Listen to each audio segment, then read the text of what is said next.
দেনমোহর কত টাকা হবে? ইসলাম এ সম্পর্কে কি বলে?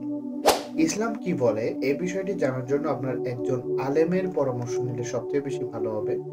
তারপরেও আমি যতটুকু জ্ঞান চর্চা বা ইসলাম চর্চা করে জানতে পেরেছি সেটা হলো যে দেনমোহর যেকোনো পরিমাণ হতে পারে। পুরুষ তার সামর্থ্য অনুযায়ী দেনমোহর দিবে। অনেক হাদিসে আছে যে বিয়েতে খরচ কম সেই বিয়েতে বরকত বেশি।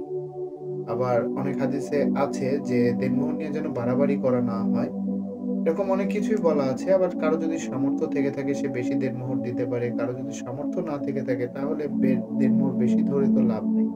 অনেকেই আছেন ৫ লাখ ১০ লাখ টাকা দেনমোহর ধরে কিন্তু পরবর্তীতে দেয় না। বাসর ঘরে যেয়ে মাপ চেয়ে নেয়। নানা রকম কীর্তিকলাপ করে আরকি। কিন্তু এই বিষয়গুলো অনুচিত।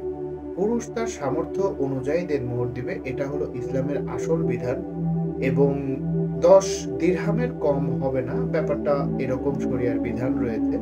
তাই আপনি স্পষ্টভাবে জানার জন্য একজন আলেমের সাথে বসুন, বসে তার সাথে কথা বলে সিওর হয়ে নিন। তবে দেনমোহরের নির্দিষ্ট কোনো পরিমাণ নির্ধারণ করা নাই। সামর্থ্য অনুযায়ী যেকোনো পরিমাণ দেনমোহর নির্ধারণ করা যেতে পারে।